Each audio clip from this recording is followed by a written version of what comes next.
Obama. Barack Obama. Where were you born? Barack Lobster.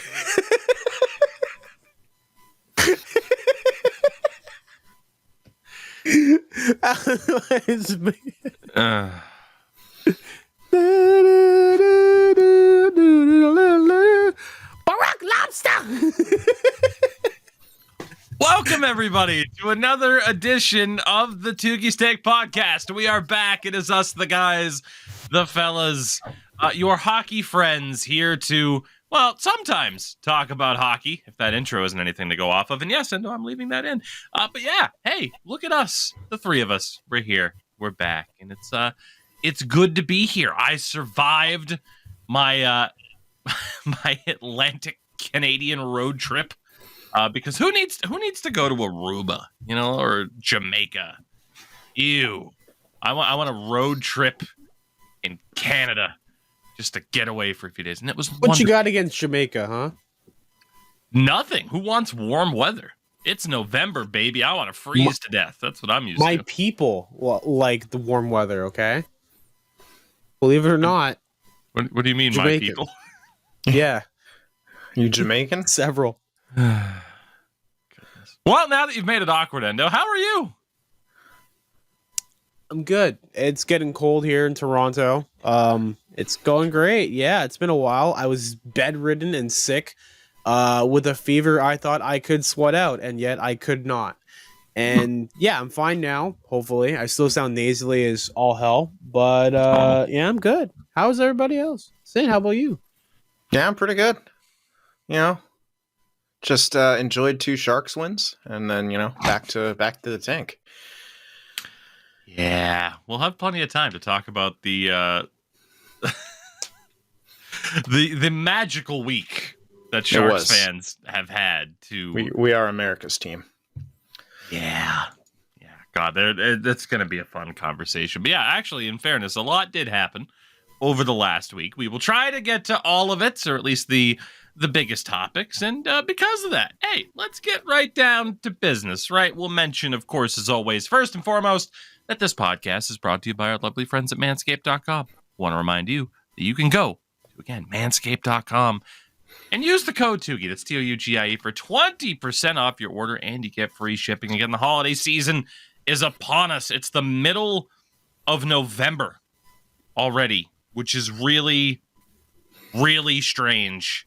But what better way to bring in the holiday season? What better gift to give than the gift of telling somebody, hey, clean yourself up a little bit. What the fuck's the matter with you?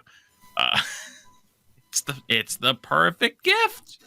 Who doesn't want crop mop ball wipes? Okay, who doesn't? That's what I'm saying.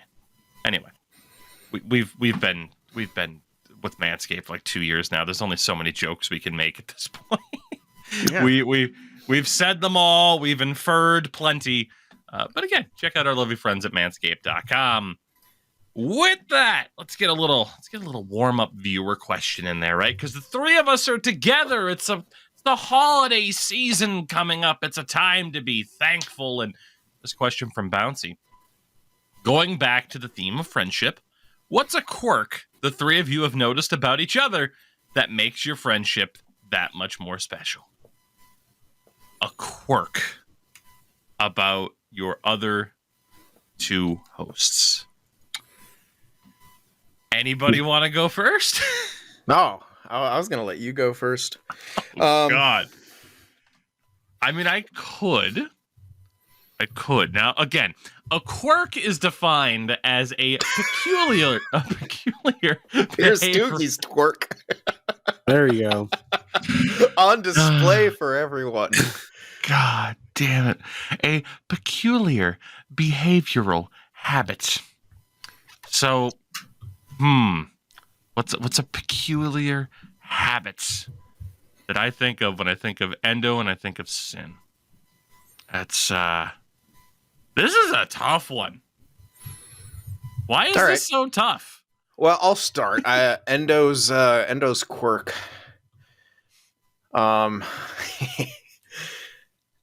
Is that he he will fill empty space with like example on this podcast, especially any empty space he fills, he'll go off on a story or information that he just found, and in the moment he finds it so fucking interesting, and he's gonna just read everything about it to you, and I find it hilarious and very endearing.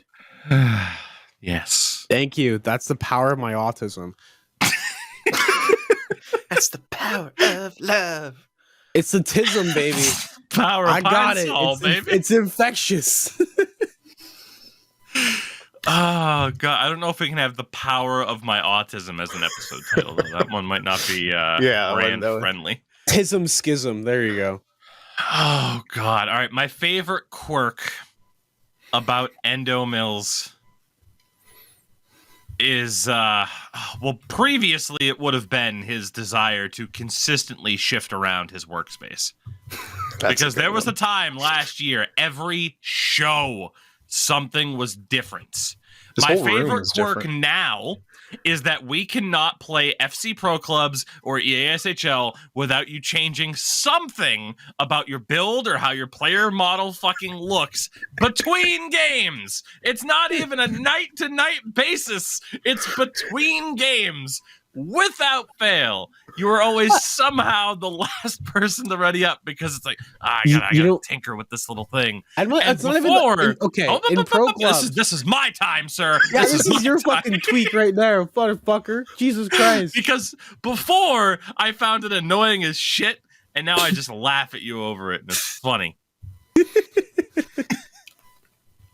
Yeah, so I will explain.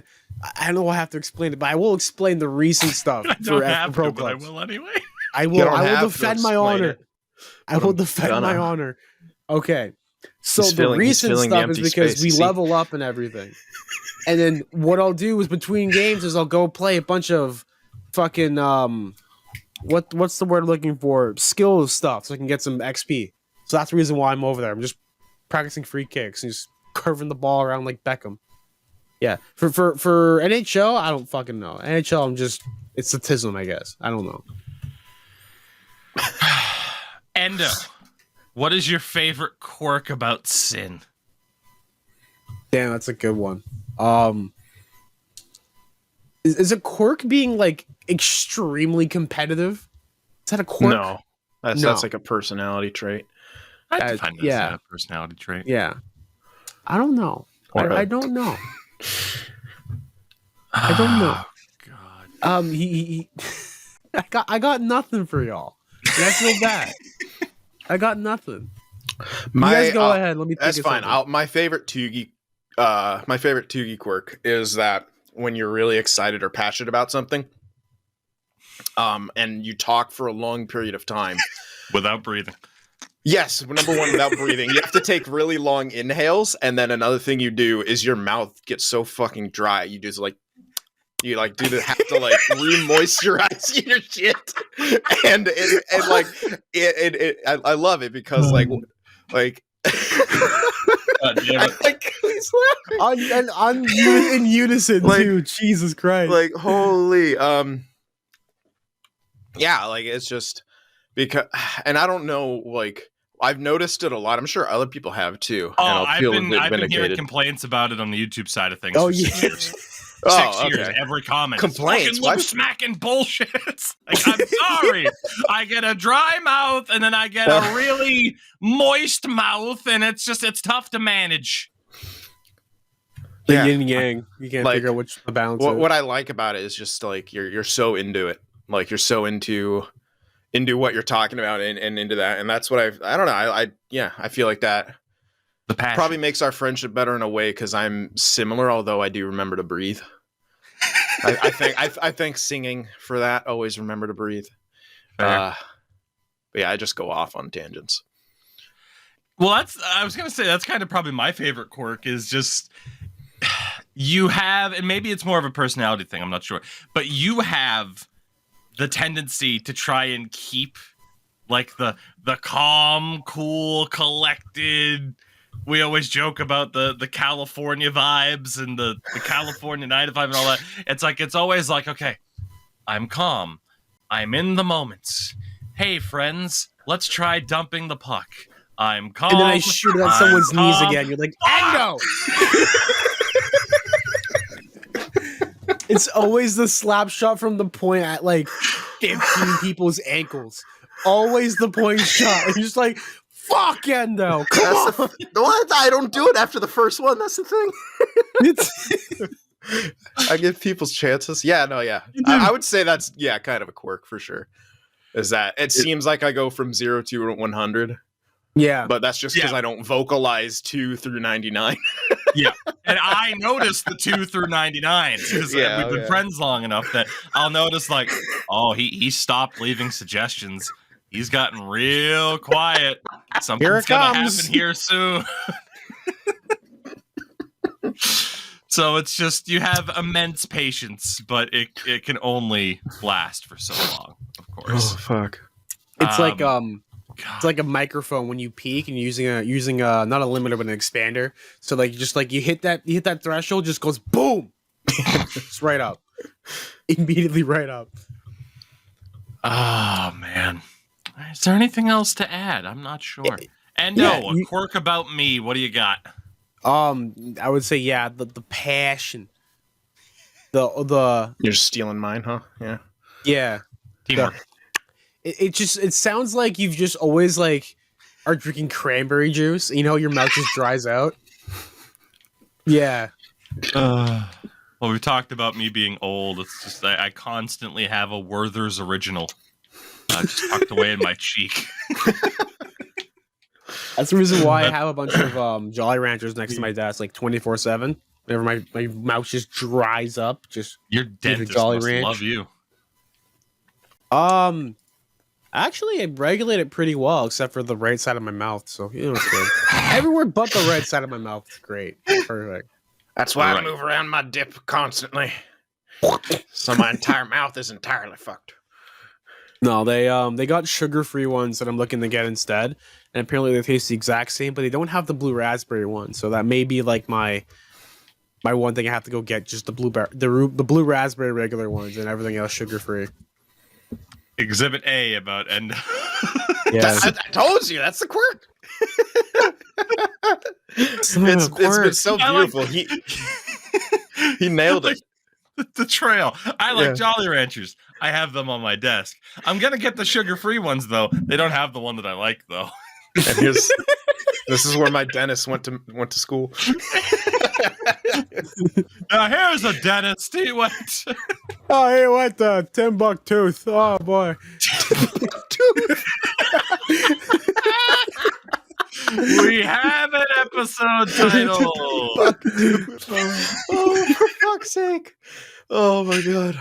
Ah, delightful. Okay, I think everyone got their answer in. Yeah, right? I think so. Bouncy, thank you very much for the question.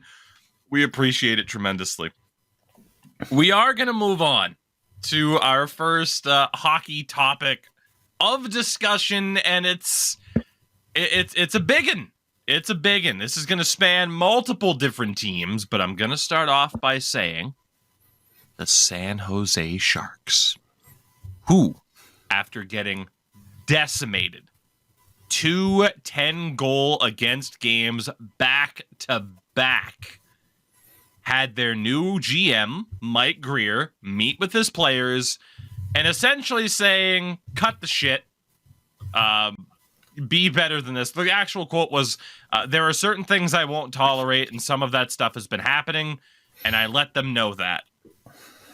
So Dad came down and said, you know what, your behavior is not acceptable, and we need to see changes. It was the I'm disappointed in you chat, not angry. It was disappointed.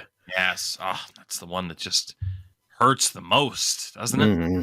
Oh, it's the worst. That led to this past week for the Sharks, which was an interesting one, right? Mm-hmm. As they played the Philadelphia Flyers. And a lot of people were saying, uh-oh, Philly. Uh-oh, don't be the ones to lose.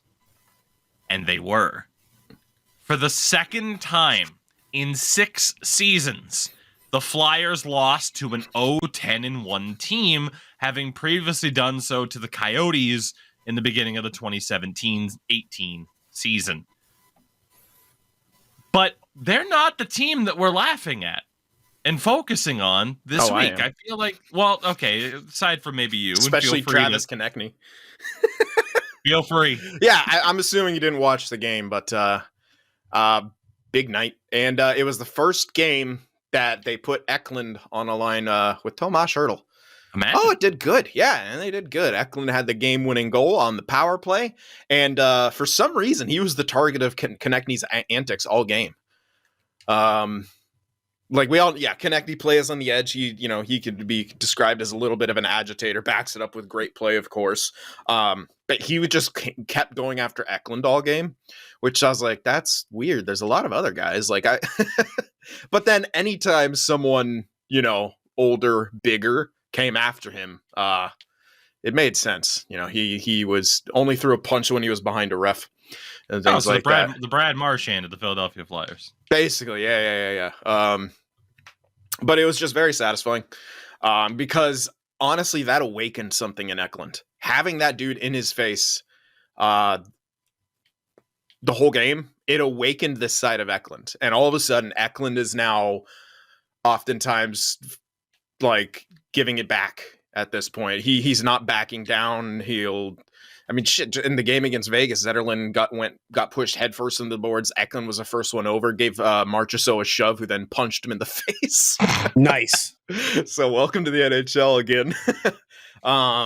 And there was another instance that just occurred in the Anaheim game too. Like he's getting into the scrums, he's getting into the mix. Like this thing has been lit under him. He'll stand his ground in the slot when he's in front of the net, and it's so cool to see someone and like all the gears ticking and them learning like on the fly, continuing to get better and add all these other elements to their game. And he's, now that he's finally been able to play with Hertl and stuff, he's getting those points too. Like that's starting to come, which is great.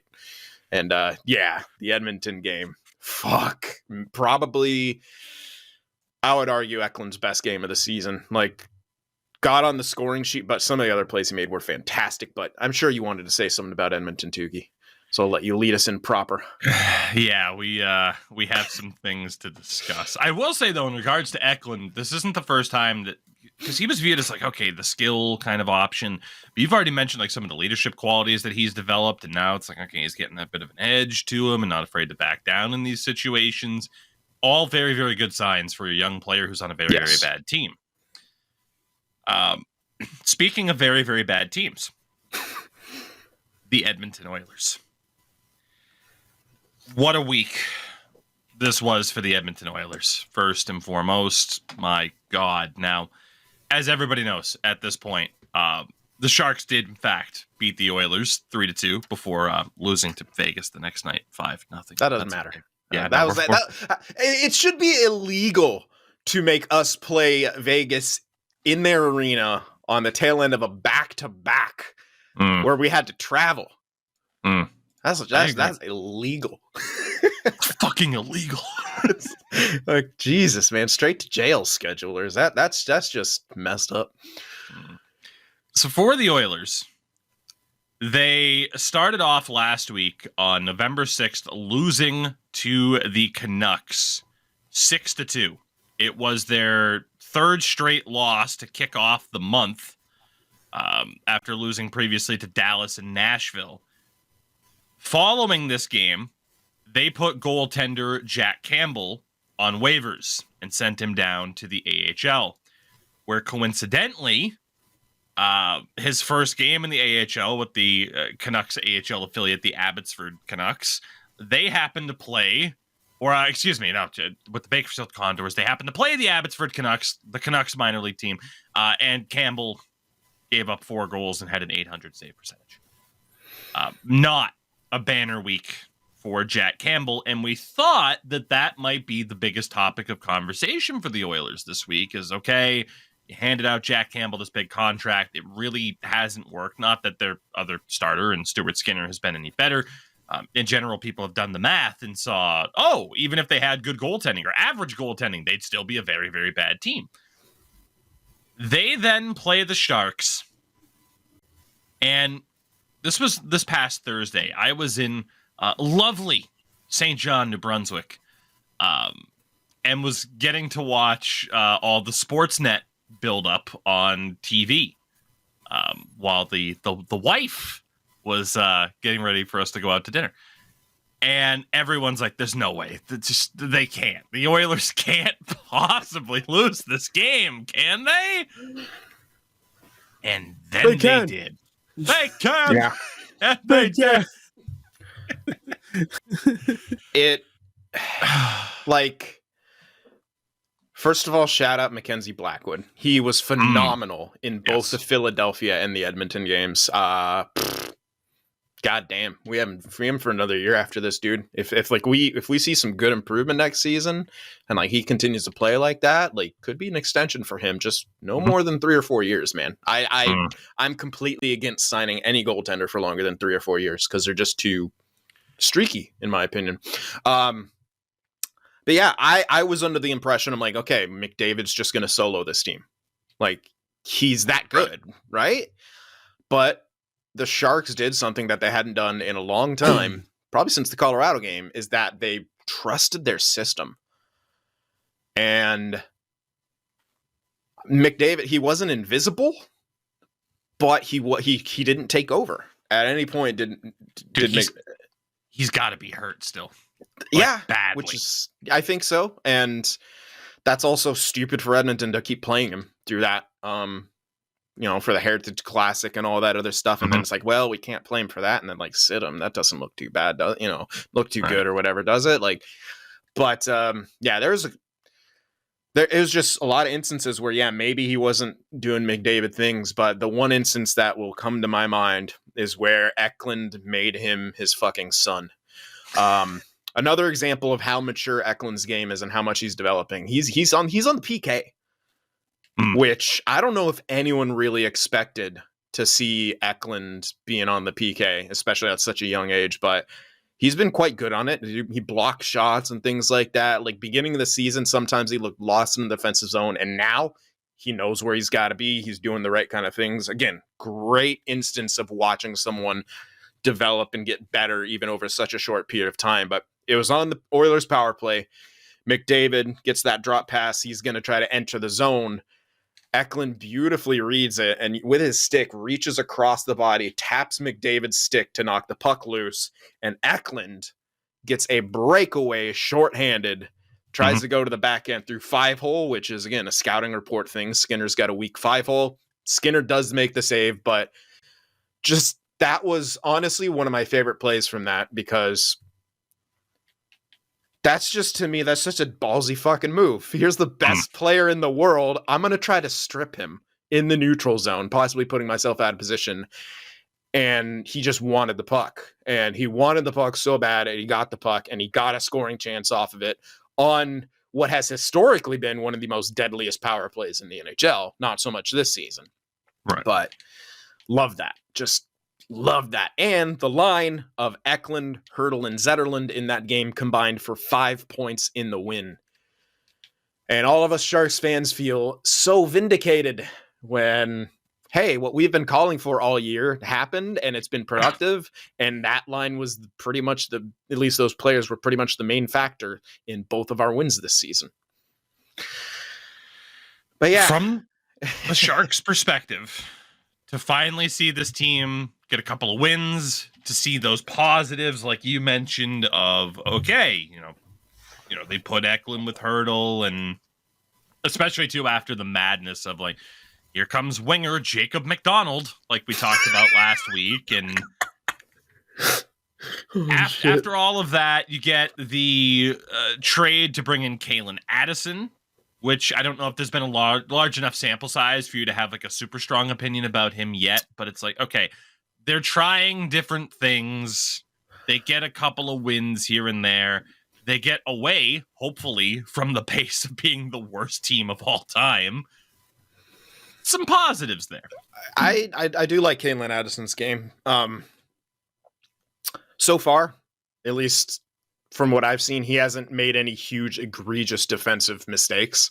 And the fact that he had to essentially learn on the fly, we picked him up and then chucked him into the lineup and say, hey, run power play number 1 here against Edmonton. Right.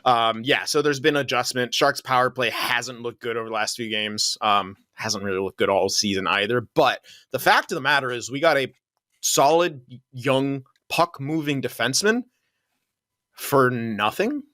Mm-hmm. It's a 5th rounder in like 26, I think. 5th rounder in 26, I want to say. And Adam Rashka, who I've always liked him. I always wanted to see him on the main roster. Just don't. What are you thumbsing up for? That you were correct. 26th 5th rounder. Yeah, and Adam Rashka, who I always liked. He's a good guy, but I think at this point he's like 25. Good Canadian kid who's not Canadian, but I'm gonna call him Canadian. He's 20. Ooh, he's actually younger than I thought. 22 out of the Czech Republic. Oh my goodness! Wow. Yeah, he's a lot younger. Yeah, so it's a bit unfortunate to lose that. I always wanted to see him. He has a good game, kind of gritty style, but he's been in the AHL. Yeah. So I don't know. You know, like he could be an NHLer, but I think the need for someone like Kalen Addison for the Sharks right now much outweighs the need for another forward who could have some skill to him. But yeah, like he's in the AHL and he fights occasionally too. Like I don't know, who knows what that ceiling's going to be. Hope for the best for him. I always liked him as a person and a player. But yeah, Addison just gave us something that we simply didn't have. A defenseman who could fucking skate and pass. And well, especially in the departure of Erik Karlsson and who's going to fill that role. And yeah, I'm not expecting him to be an Erik Karlsson quite obviously, but he's making better passes out there than most of the defensemen. He's skating better than most of them. And if he just is solid enough in the defensive end and stuff like that and on transitions, then I'll be happy with it. And hopefully he develops into a nice, puck moving, responsible defenseman for us. Probably not a great chance he becomes some crazy star, but man, that would be incredible if we did, considering what we gave up for him. So in my opinion, that's a no risk trade, and it acquired something that we need despite the rebuild and something that we could use for the future because he is 23 years old, if I'm not mistaken. And it's not difficult to look good on that blue line. Not to take shots, but one of my favorite things to do this season so far is, again, those hockey scorecards that are out there. And at the end of every game, every Sharks game, again, I go straight to @HockeyStatCards on Twitter, and I see, okay, who was the lowest rated Shark? And almost every time without fail, it's Marc-Edouard Vlasic. Except for that one game when he was the top-rated player. Oh my God, he's been so fucking bad. Yeah, it's unfortunate. It is, and it's like that's the other thing that kind of trips me up when people are like, Sharks are intentionally tanking. Like, well, we're rebuilding, but we're really not trying to be this bad. We have a replacement level defenseman making $7 million. We have 1.5 million retained on Karlsson. We have like 4 million retained on Burns almost. Yeah. So right there, that's 5 mil of dead cap plus 7 mil of essentially dead cap. That's a lot of dead cap. Like, that's a lot, man. Why blame? So to read over this then, in terms of dead cap, 4.22 million between Burns and Karlsson for the next 2 years, and then the Burns retention is off the books. They also for this season have 3.225 million in buyout money on Martin Jones and Rudolph Balcers. That drops to 1.6 million for the next 3 years after this season on Martin Jones. I forgot about Rudy. I forgot we bought him out. They have the buried money on Lindblom and Shimmick, who are currently in the AHL. And you're paying Marc-Edouard Vlasic $7 million for 2 more seasons after this, should the 36-year-old not retire. Yeah, so I think it's crazy to think that like we're intentionally trying to be this bad. Like we knew we were going to be bad. We didn't want to be this bad. Mike Greer didn't want us to be this bad. But like all He those had other no factors, exactly. Like I think he's done the best that he could with what was put in front of him. Hmm. And yeah, like for like the only thing that you're like you can maybe argue is like a total tank move is trading Timo Meyer, but if he doesn't fit your long-term plans, if he doesn't want to re-sign long-term, then you get what you can back for him. And Muka Madulin is looking great in the AHL. Okotiuk has some pretty good moments in the NHL. Some of his passes are a little bad, but I love him in the defensive end. He's physical. He'll kill, fuck guys up in scrums. Man, he went after Konechny at the end of that Flyers game too, dude. Angry Russian right in your face. And Zetterlund has been really good, and he plays a kind of power forward type style that I think really would complement that, or really complements Hurdle and Eklund on that line. You probably didn't see, but he went toe to toe with Delorier. They both kind of reverse hit each other going in for a puck battle, and they both fell. And I'm like, yo, if you get into a hitting match with Delorier, is it Delorier? Yeah. On the Flyers? Yeah, okay. For some reason, yeah, okay. I'm just making sure. Yeah, and you come out on even footing with him? That's impressive in itself. So, yeah, I'm loving Zetterlund. Last year was very disappointing, and it was a little bit scary, but this season, man. My favorite thing about this, and sorry to cut you off, is that you are exactly, as a Sharks fan, where Leafs fans were not all that long ago. We're shit. But hey, like Sean Matthias, he could be something for us in the future. He keeps playing decently well, and like William Nylander's here as a young player, and like if he continues to develop, like he's your Eklund is your Nylander at this stage, and take the subway to games for a decade, and the media doesn't realize that until like one weekend, and then it's the giant thing. Yeah, and then you have these younger guys like Connor Brown and Zach Hyman, and they might be able to make an impact, and like cast-offs from other teams like Frankie Corrado. And it's just most teams end up in this situation. And I feel like you are taking the approach as a Sharks fan the right way of just being like, yeah, we're going to suck, but I'm going to look for the positives here. Yeah, there's no point in being angry at what we're gonna see for too long. Like I got only time I got angry was after the second 10-goal loss, because it's like, how do you do that? How do you not respond after getting embarrassed on home ice? Oh, you get embarrassed again. Like that was the only time I was angry.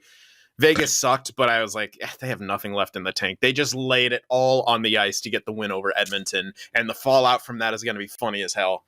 And then like the rest of it, I'm just like, all right, let's just find positives. Let's get some, keep trying to get Eklund and some of the other young guys production, get them ice time, do this, do that, see who looks like they could be a mainstay. And yeah, I'm trying to look at it like that. It can be tough, of course. Like, you want your team to succeed. That's why you're a fan. But it's a unique position in where like I'm not going to panic at any point. It's fantastic. Only time I might panic is if all of a sudden we win 10 straight at the end of the season. Not the tank, the beautiful tank. Because remember, we still don't have Couture in the lineup. That's true. On the other side of that game, the Edmonton Oilers. And that is a team that we need to discuss at this stage. Because in the aftermath of this loss, a lot of people are speculating like, oh, that's probably it. It wasn't for head coach Jay Woodcroft. They gave him one more game in which the Oilers beat the Seattle Kraken, but it still wasn't enough, and the decision was made to fire one Jay Woodcroft as the head coach of the Edmonton Oilers, which, just speaking specifically to Woodcroft first, because there are other aspects of this conversation that we need to get into. I feel like most people do have sympathy for Woodcroft, just to say, man, this isn't your fault, essentially. No. This is a guy who finally got his chance in the NHL after being an assistant coach in the first and foremost, he started off in terms of an NHL position as a video coach for the Red Wings in 2005. And he came over with McClellan with the I remember him. I loved him. Goes to as an assistant coach, goes to the Oilers as an assistant coach for a handful of years before becoming the head coach of the Bakersfield Condors of the AHL, and then replaced Dave Tippett as the head coach of the Oilers more recently than I remembered. February 10th of 2022 was when he became the head coach of this team, which doesn't seem like, that just feels such a short amount of time. That's the year they made it to the conference finals, right? Yep. Was it in 21-22? Maybe. I don't remember. I think so. That's when Colorado won the cup, right? Because then Vegas won it last year. Mm-hmm. Yeah, you're right. It's unreal that he got the axe.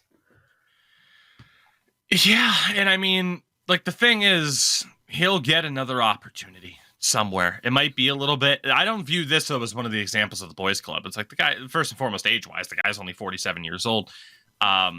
This will be the type of coach that deserves another chance somewhere else, because as we're going to discuss, the problem with the Oilers was not the head coach. The problem with the Oilers is their GM, and you could argue even above that in terms of ownership, and that is where a lot of people are looking. They're looking above GM Ken Holland, who essentially admitted the shortcomings of the roster, but still said that Woodcroft couldn't get the most out of the roster. Basically threw him under the bus. Mm-hmm. He did. Here's the thing that bugs the fuck out of me about that. He got the most out of it 2 previous years. Yeah. Like, your roster has been shit, Ken. It's been shit. And Woodcroft, I mean, again, what's on his resume? Like, what was his record? Like 70 plus wins and only 40 losses with this team? Something like that, yeah. And a conference finals appearance and a second round appearance. Mm-hmm. And yet he still gets the axe. And now we look at the situation here, which first and foremost, you can argue, if you want to, the divide between... It's a very Ottawa situation.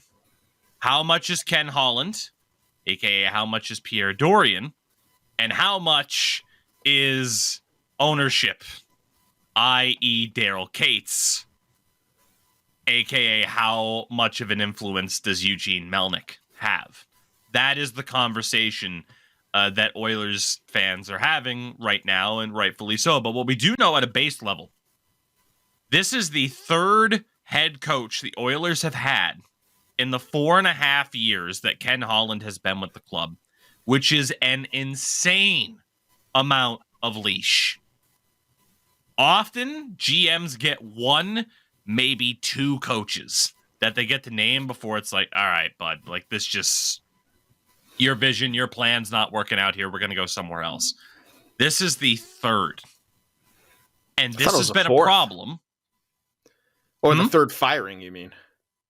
So this has been the third coach. Oh, okay. That the Oilers have had since Ken Holland took over with the team 4.5 years ago. That's when insane.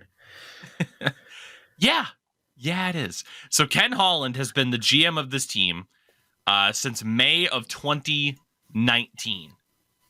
In that time, and just dating back, obviously, I mean, they've had a shitload of coaches, right? I mean, like the last 4 head coaches prior to who was here now, they had Todd McClellan from the 2015-16 season up until the middle of 2019, when Ken Hitchcock took over for the rest of the season. And then after that 2019 season and the head coaches that we've seen Ken Holland name, it was Dave Tippett from 2019 to 2022, then Jay Woodcroft, and now who we'll talk about in a second. But I think the reason you do have to look at, like, okay, it's an ownership thing too. I saw this stat and I couldn't freaking believe this, although I could. Ryan Nugent-Hopkins, who has been an Oiler now for 13 seasons, has had 10 head coaches. 10 in his time as an Oiler, which is absolutely insane. Again, he debuted on the Oilers in the 2011-12 season. Meaning, for coaches, Tom Rennie, who was the coach of the Oilers in the 2010-11 season up to 2012. They just threw a guy in there. Go get us the first overall. Basically. I mean, I don't know how many people will even recall Tom Rennie being the head coach of this team. What's he even doing now? He's been out of hockey, I think, since 2014. Actually, no. Rennie served as the chairman of the IIHF coaching committee from 2015 to 2022. He has also served previously as a Hockey Canada executive. Actually, he was the CEO of Hockey Canada up until July of 2022. He's not even a coach, essentially. He's a trusted hockey man, basically. God. Yeah, he's just some fucking executive that knew people. You then got the Ralph Kruger experience in the lockout shortened season in 2013. Then you had Dallas Eakins, Todd Nelson, Todd McClellan, Ralph Hitchcock, Dave Tippett, Jay Woodcroft, and now the new option. I think the person that posted the stats, actually 9, not 10. I think they counted the season early. But still, the idea of 9 head coaches in 13 seasons is absolutely insane. Unless there was an interim coach that I missed. So, hey, the point is, if he's not at double digits, he's incredibly close, which lends credence to the idea of, well, hey, we already know that the Oilers are freaking boys club through and through, but just how much owner meddling is there? Which brings us to the new head coach, unless there was anything else to add about Mr. Woodcroft. But again, I feel like we summed it up pretty well. It's not the guy's fault. He'll get another chance, and rightfully so. The new head coach of the Edmonton Oilers is Chris Knobloch. No relation to Chuck. Unfortunately. No. But relation to McDavid. Indeed. So, Chris Knobloch, who was a former player, by the way, a former 7th-round pick of the Islanders back in 1997. Never went pro or anything like that, really. But pretty quickly jumped into the coaching side of things. Started off as an assistant coach for 2 different WHL teams, the Prince Albert Raiders and then the Kootenay Ice. Eventually became the head coach in Kootenay before switching over to the OHL, where he was the head coach of the Erie Otters from 2012-13 until the end of the 2017 season, at which time he was the head coach for one Connor McDavid. This before going to the Flyers for 2 years as an assistant coach, and then for the past 5 years, he has been the head coach of the AHL's Hartford Wolfpack, who of course are affiliated with the New York Rangers. They brought in Connor's dad. Now, here's the best part about it. It gets even deeper. Connor's current agent, Jeff Jackson, was brought in as the Oilers CEO by Daryl Katz. He's the CEO of hockey operations, basically effective immediately back in, I think it was August 3rd, 2023. Also, they also brought in Connor Brown on a $4 million contract in the free agency this past offseason. And now they've brought in his fucking coach. Yes. The LeBronification has started. This has gone from an old boys club to quote a follower of mine, Tyson TJorm64 on Twitter or X. It is now the Mick Boys Club. Is it though? Yeah, well, so see, that's the counterpoint, right, Sin? And I'll allow you to take the lead on that. Thank you. The question is, how much did Connor know? I'm going to say very little. Because in the interview, they just had an interview. I don't know if either of you saw this, but he was asked about Woodcroft and then asked about his new coach. He expressed nothing but shock at the news that Woodcroft got fired. Obviously had tons and tons and tons of praise for him, said he's going to be in the NHL again very soon, and he's good. And he's like, then he reflects on his own play and his team's play and how, and he said, like, essentially got 2 good coaches fired and stuff like that. It was more emotion than I've seen from McDavid in a lot of different things. And that was very interesting to me because the whole idea of McDavid having this LeBron influence over this team, I think, is kind of nuts. One thing, look at the fucking roster.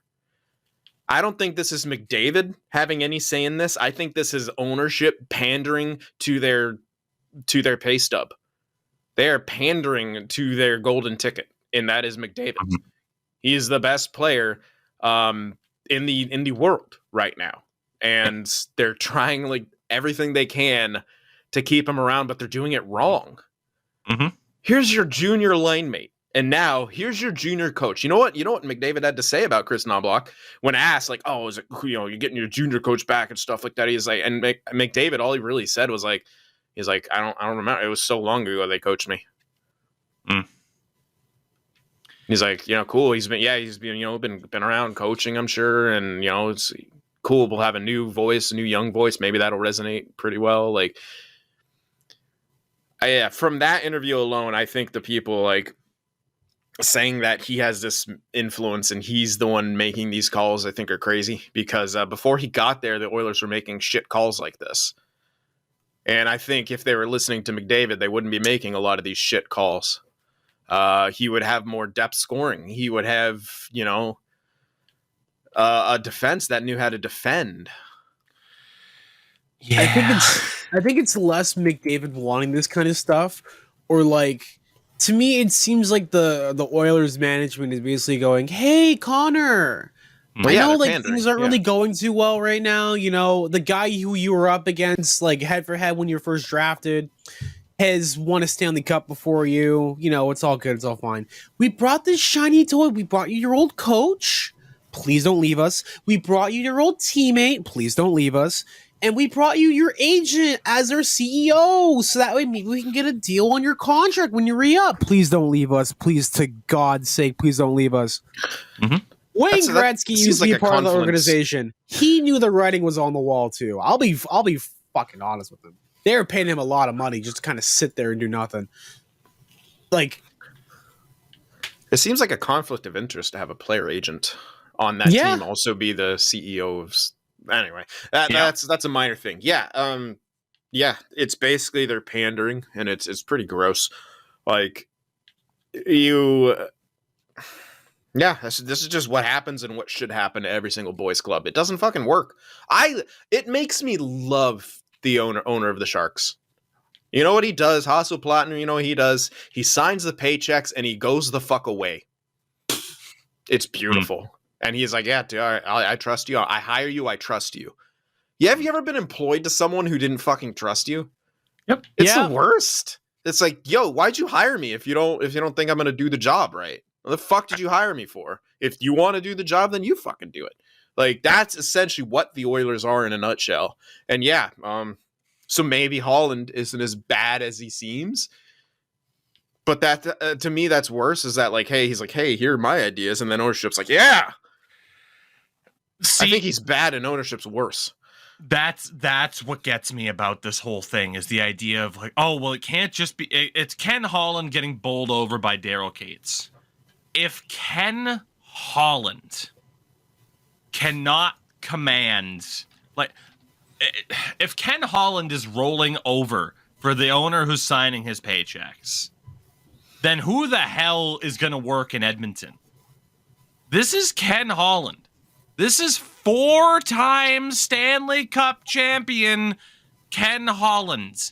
This is Olympic gold medal winning team building Ken Holland. This is Hockey Hall of Famer Ken Holland. So I just don't know if I can buy into this idea that he's just rolling over and getting bullied by this owner because he doesn't have to deal with the fucking headache.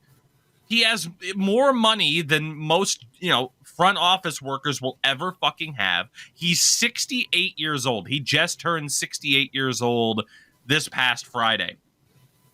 I just don't know if I can buy into this idea. Like, the idea that Ken Holland's just given up and is on autopilot and is just like, yeah, whatever you say, Daryl, I'll do it. It's fine. I don't know. Maybe I'm naive for not wanting to believe that because there is a chance that is the case, but I don't know. It's just this is why you watch in the video portion, by the way, for those listening on the audio side of things. Stop the pain. It's just such a weird situation where it's like, yes, you can buy into this idea that it's Daryl Cates, but then, like I said, like, is Ken Holland really getting bowled over? But then you have the other side of this, where it's not just Chris Knobloch being bought in, and I completely subscribe to what you guys were saying too, that I don't think this is Connor McDavid being like, I want this guy, I want this guy, I want this guy. It is pandering from either Holland, Cates, everybody involved, because you still have the Boys Club of Edmonton being factored in here because they have brought in Paul Coffey as primary assistant coach. Well known for his defense and nothing else on the blue line. Yeah, well, Boston Bruins legend Paul Coffey.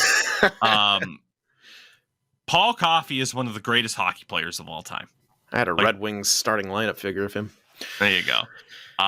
He was inducted into the Hockey Hall of Fame in 2005. Like, I don't need to hype up Paul fucking Coffey. Like, it's Paul Coffey.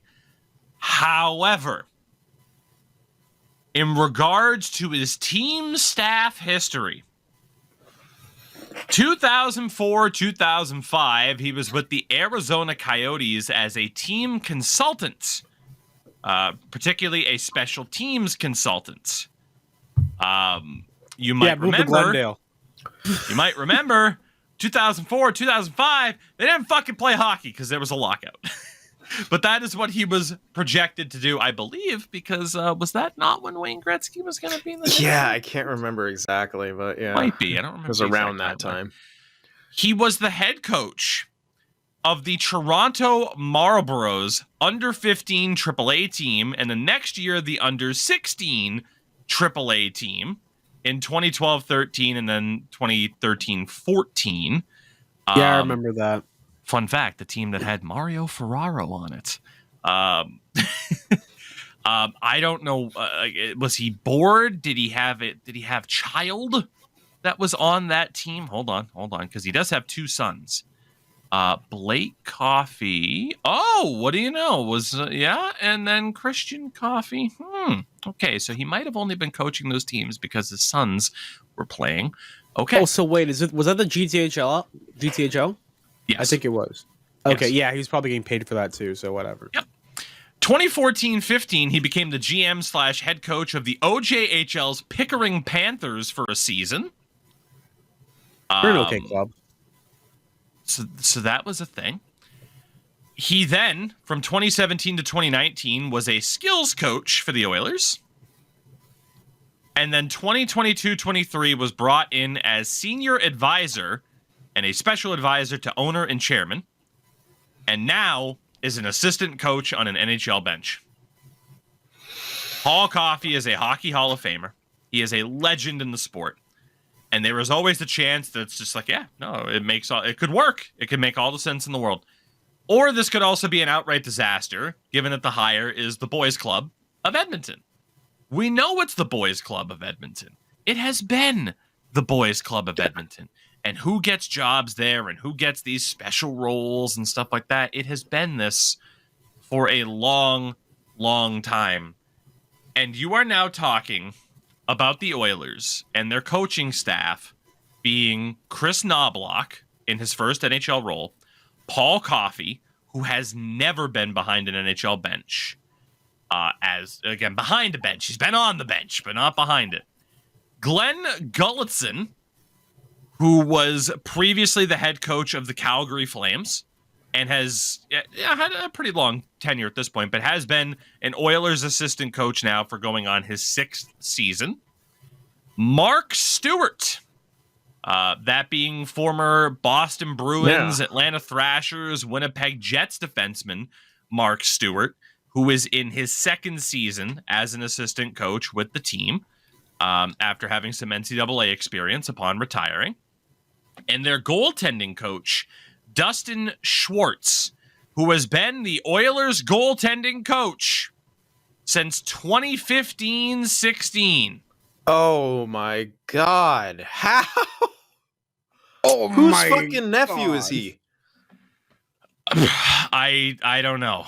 It is worth noting that Dustin Schwartz, did play in his time. He was a Red Deer Rebel back in the day and went to the University of Alberta. Never went pro. But this is the coaching staff that they have surrounding two generational talents, one of which has an expiring contract at the end of next year in Leon Draisaitl. I think he's gone, no matter what, dude. Leon is fed up with that fucking media there, dude. Yeah. I think you're onto something there, and I was actually hoping someone would Did you see mention that the fucking Draisaitl. Spectre article? Yes, The most self-pitying thing I've ever seen, dude. What a fucking clown, man. Absolute clown show, like all the way in Edmonton besides the players. It's actually pathetic. Between the Spectre article and the last thing that Jay Woodcroft did, I don't read your stuff, which was pretty funny. Hilarious. But Leon Draisaitl getting interviewed in the locker room again. And I have the clip here for you guys, but it's goodness. this idea. I don't think I've seen this. Oh, maybe I have. So he... Oh, yeah. Great observation. Yeah. The great observation line. After the loss in San Jose, I think you're onto it. I think he is fucking sick and tired of the media landscape in Edmonton, just constantly doing what they do. Yeah. And if you're Leon Draisaitl at this stage, you'll be 30, I believe, 29, 30 years old when your contract is up. You're a UFA. Come to San Jose. Similar to John Tavares, you will have essentially every team that can send you an offer to the point where you will have a choice of where you want to go. Do you want to go to the team that is going to offer you the most money? Do you want to go to the team that you grew up rooting for? I don't know what team he was a fan of NHL wise as he was growing up. Who knows? It might be out there. Do you want to go to the team that gives you the best chance to win? He will have the opportunity to go wherever the hell he wants with a near empty, check, blank space, fill it in. And it's tough to imagine him staying in Edmonton, just given the circumstances and the circus that this team has been for this amount of time.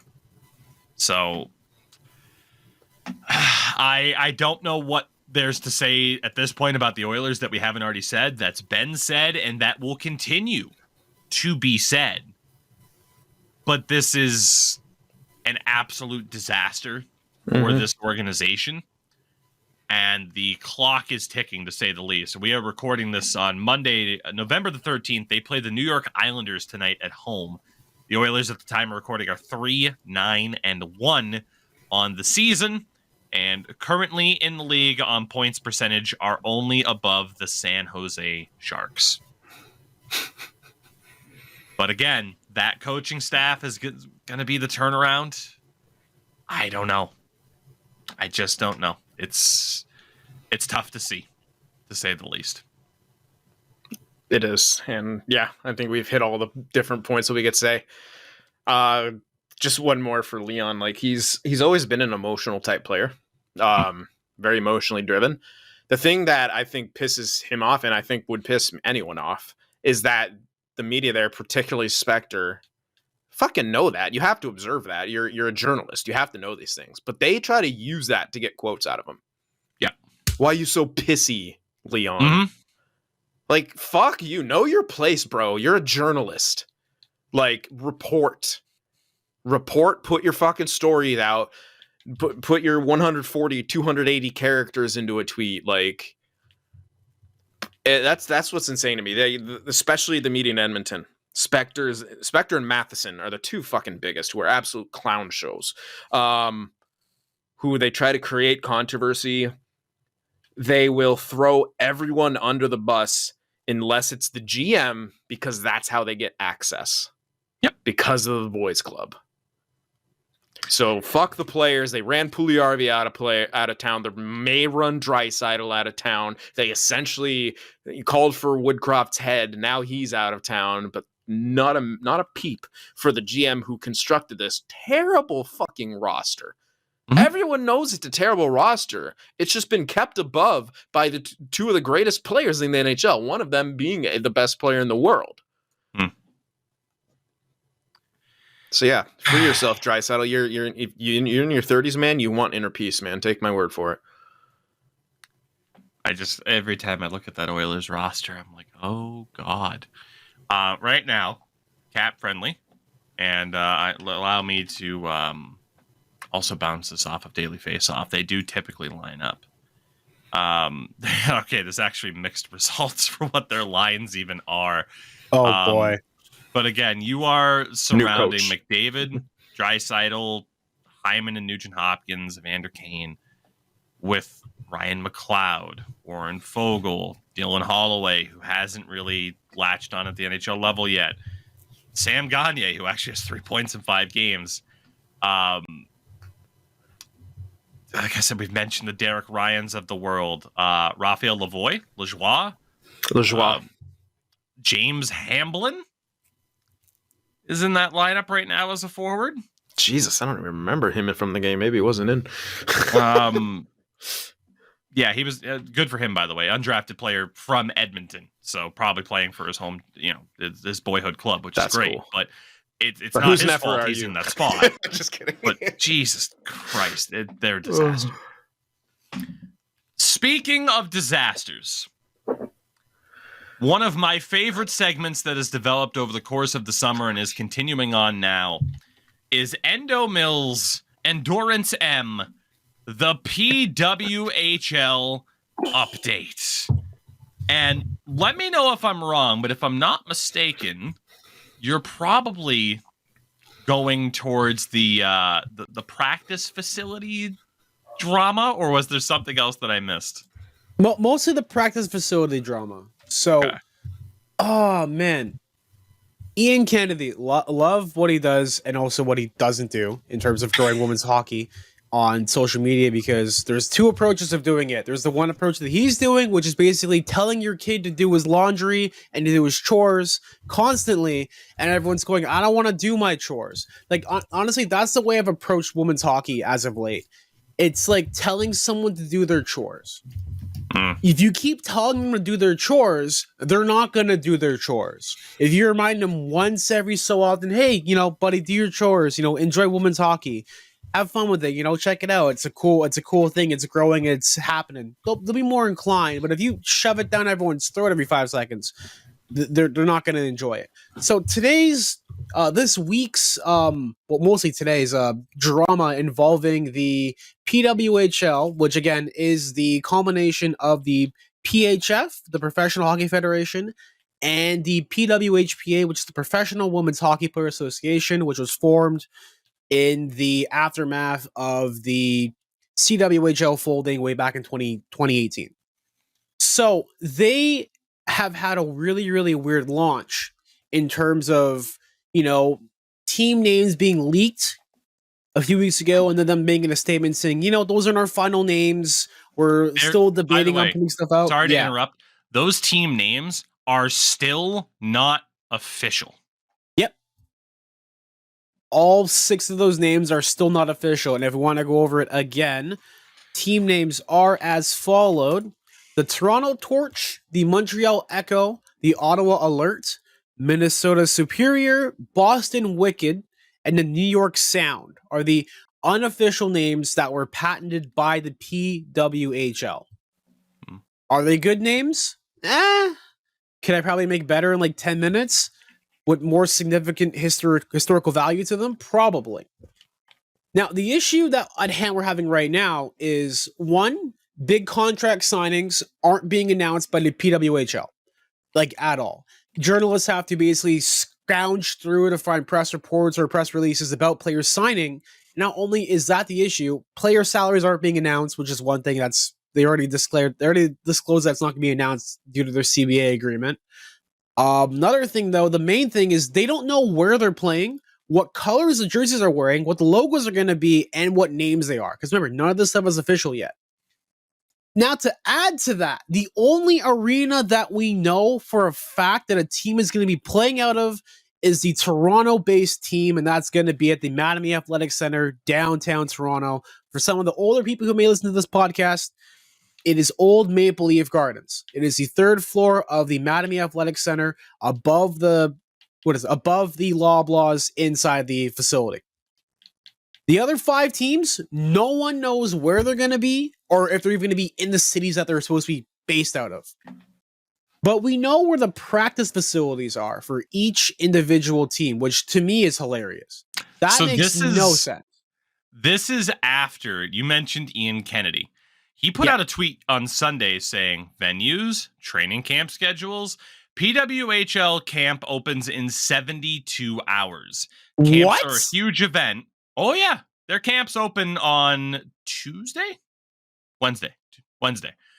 Camps are huge for media coverage, building fan interest. How do we cover them if we don't know where to go or when to show up? Today, and he had speculated, hey, maybe this tweet helped, because they did release information on practice venues, preseason play. They still have nothing on training camps released. And as you mentioned, they still don't have the team names or anything like that. But yeah, the whole PWHL getting things ready to go, that's starting like this week. And they have just now announced where the practice facilities are for all 6 teams ahead of training camps opening this week. It's ridiculous. I'm worried. I'm not even worried. I'm concerned. I've said if you're a player of this league, you skip the first year. I don't care what it is. There have already been players who have skipped out this year because they're getting offers to do other things for an even higher pay raise. Last year in the PHF, you had players signing contracts of $100,000. There was not a single person in, granted, if you look at our CBA, there's not a single person in the PWHL who will be making over 100K. Not a single person. The salary averages are between 30K to 80K. The PHF had a higher salary count, they had more teams, and they even announced a bigger budget next year with a higher salary cap. It was up like $1.2 million increase. It is insane to see how far back this league has taken back women's hockey. I don't care. It's like, oh, the NHL would support one united league. You could have just come to terms, used the exact branding that was used in the PHF, and just said, hey, we have a bunch of money. We have all the investments. You have all the teams, all the sponsors already set up. If we form with you and work with you, it'll be perfect. But again, I think it's just a grudge being held by people who are part of PWHPA, and it's ruined what could have been, what seemingly now is basically a tire fire of a disaster. I honestly hope this turns out and things are like they can right the ship. But 72 hours notice. Hey, here's where things are going to be. Do you know how much it's going to cost for these people to go to these events? Like for media to go there? Because I'm pretty sure they got to pay out of their pocket. Because I'm pretty sure the league won't subsidize any of their payments to cover their stuff at all. So they give them like 72 hours notice to go, oh, we're going to hop up on a plane and go here, go there, go here, go there. Like, it's bad enough that the PHF players found out via social media that their contracts were null and void. I have a strong suspicion that the players who are not signed the contracts did not know anything about where the facilities were going to be or whatsoever. Because I'm pretty sure in those contracts that these players have to sign to say that, oh, we're a member of this team, they tell you where everything's going to be and everything because it's part of the agreement. But for everyone else who's basically trying to make some sort of money playing women's hockey, at least over in North America, they basically, I'm assuming they've been just as blind as we have. Because if they would have known information, they would have put something out as well saying, oh yeah, here's information for you guys, whatever, here's what we know. So this is a disaster. Complete disaster.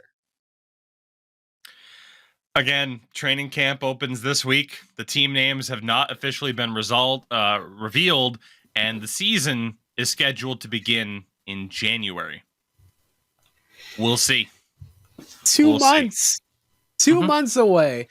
And there is no place to buy tickets because you don't know where the fuck the arena is for the regular season. Except for, one fucking team. The biggest team in the market. Toronto. Like, I don't know what they're doing. I legitimately don't know what they're doing.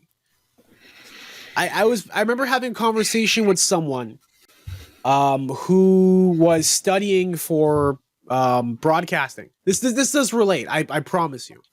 And the person who was the professor for the program was a member on the board for the CWHL. And I remember he was telling me that one of the projects they had for school was for someone to hypothetically create a scenario for a women's hockey league and what they would do for funding, how to project the sponsors. While this person was a sitting member on the board for a women's hockey league. Do my work for me and let me get paid. Well, did he use that model? That was the project that was supposed to be done for the class assignment. Yeah, but like, did they use that model? I can't confirm nor deny. Oh, well, yeah, okay. It could be a nothing type story, but yeah, I mean, yeah, could be nothing, could be something. Who's to say?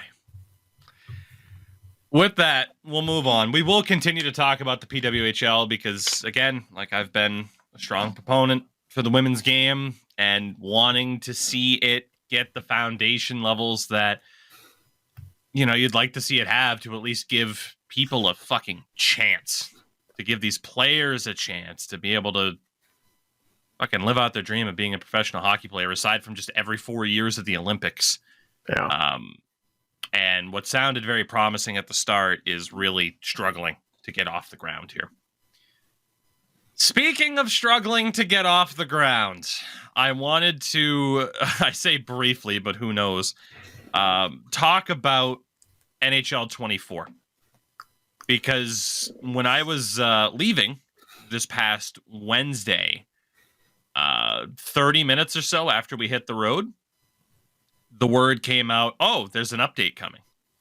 And I'm like, ooh, this could be a good thing. And focusing specifically just on the franchise side of things for me, right? Because gameplay wise, it's like, okay, I'm interested. And like, they hyped this up by being like, for the first time ever, Bobby Orr is in an NHL video game, which, yes, is Bobby Orr. Cool. The 8 scars, Bobby Orr. Bobby Orr.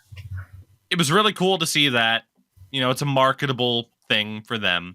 But along with that, they put out patch notes in regards to, what was being changed. There was quite a bit for gameplay in regards to the Michigan move or the unintentional push check in front of goal when you're trying to swing for a rebound, charging up a shoulder check to get a speed boost. Like, they did change some good things in relation to gameplay. Now, they didn't fix the hip checks yet. They said that's coming in a future one, which is kind of a fucking shame because that's still real quickly hilarious. Before you go on about franchise. That He's charge up hip check thing still you did hear. Still there. Another thing too is the speed. People are talking about a speed burst when you throw out hits. Still in the game. There are times where I try to throw a hit at someone and I'll go, let's say for example, I'm right over here and the play's coming downwards. I'm trying to go for a hit over here. I'll speed burst to the right instead. It's just, yeah. There were a couple of other things as well. Creation zone, presentation, some matchmaking stuff. I mean, there were some fixes for sure. Uniform changes, stuff like that. Obviously from a gameplay perspective, while I'm not currently playing the game, I mean, I'd like to be, I think about it from the perspective of, what the hell is this going to mean for the esports side of things, which for Sin and I mean, for Sin, it's already relevant. For me, especially, it becomes that much more relevant because we are still going to be doing work with our friends over at SportsGamer, sportsgamer.gg, the top esports kind of community hub and scene for the European side of things. Obviously did a lot of work on the North American side of things too in the past year. The regular season starts up on the 20th. Oh, next week. Yes. A week from today. Yes, it is. Which could affect the podcast schedule as well. We'll see. We'll talk about that soon. What the hell is the esports scene going to look like this year? Is something that I'm eager to see, to say the least. From the franchise perspective, last night on stream, and I talked about this on the Twitter side of things too, but last night on stream, I went through the first 3 seasons of franchise mode to be like, okay, based off of what they said changed, has it changed? Is it better? Because I equated NHL 24 franchise at launch to about a 2 out of 10. Technically functional. You can technically play it. But if you look beyond the surface, it gets bad really fast. Rotten from the inside out is a way that I've thought to kind of compare it to. And in looking at what they changed, pretty much everything that they said was addressed is actually addressed. They added regulation wins to the standings, more chemistry links between X factors for abilities based in skating, shooting, and puck skills, which has to do with like the player development and stuff like that. Increased the impact of total player worth when running head coach best lines for all coaches, which I do feel like fairly accurate. Fixed an issue essentially related to computers, AI signing AHL potential level dudes for no reason whatsoever. That has been fixed. The AI are a little bit smarter in who they sign. What hasn't been fixed is how many people they sign. What was supposed to fix that was, quote, fixing an issue where computer teams couldn't sign 2-way contracts when up against the salary cap. That has not been fixed. And that's a big one for me. I put out on Twitter an example, 28 players under contract at the start of season 3, the regular season opener for the New York Rangers, meaning that their AHL club had numerous 50 overall players. They had a 49 overall forward because they're not signing a proper amount of players. In a real life scenario, the team with the lowest amount of contracts signed in the NHL this season happens to be the Carolina Hurricanes, who are at 40 out of 50. But of course, they do not have a locked-in AHL affiliate. So you're more so looking at the Chicago Blackhawks, who have 42 out of 50. Anything under 40, I would deem as problematic for the game, the way players develop, and above all, unrealistic. So having teams under 40 is bad enough. Having teams under 30 is absolutely brutal. Yeah. You're still seeing teams with 3 goalies under contract. Then you get into the issue of players in proper positions or not being in proper positions, which I would say looks a little bit better. But then I found some examples of, like, I gave an example for Seattle. It was Matty Beniers, who was only a center on the left wing, and then Jared McCann, who's a center left wing at center. Yeah, today I saw. Sorry to cut you off, but yeah, were 76. Beniers were 79. You cannot find a justification for it. Go ahead. Oh, I had an even better one. Today I saw the first line of LA. I forget who's on the left wing side. It doesn't matter. But Byfield was in the middle, and then Kopitar was on the right wing side. Yeah. Now, both of them are listed as just center, but Kopitar's face-offs were 85 and Byfield's was like 77. Mm-hmm. Why? That's, I don't know. That should be so obvious, like to the AI. Like, oh, who has better face-offs? I don't care if it's just by one. Put them in the middle if they both have the same position, or, you know, if you can't go by the position suggestions. But as you pointed out, looks like they're not even going by those. So, rip. Yeah. There was one on the Kings that I found. They had Philip Deno as a center on the left wing, and Adrian Kempe, at center, who was listed as a center left wing. Kempe's face-off 75, Dano's 86, with the silver quick draw ability, giving him a further boost to his faceoffs. Mm-hmm. So that is inherently making the team worse, first and foremost. Then you get into the AI not being smart enough to properly manage prospects. I found another example at the start of season 3 for the LA Kings. They elected to sign right D Tony DeAngelo instead of playing right D Brant Clark, who at 21 years old and an 80 overall, medium elite potential, top 6 defensive role, so an NHL defensive role, was a healthy scratch instead of being put in the minors. Yeah. There's a lot that's still wrong. I would equate it. Go ahead. I was going to say, didn't Matt Patras miss an entire season? Yes. Now, I did play with injuries off, but in season 2, the Bruins scratched Matt Patra for the entire year. And then at the start of season 3, they went out and signed other free agents and still left him as a healthy scratch. Let me bring up the screenshot here really quickly. 83 they left overall, him, Matt Patra.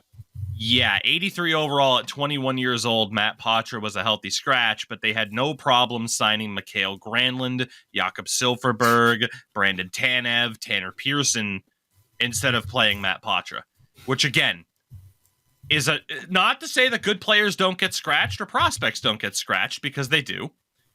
But this is a butterfly effect of prospects not being allowed to properly develop, teams being worse than they should be, which again, bad teams can be bad teams, but you just think of what one of these issues can cause for one team. Then what if it's 31 other teams, and prospect development and not playing people properly, and how that affects the draft, especially once you get into the draft and it's computer generated players that are going to be freaking medium elites all the time and 83 overalls in the top 5.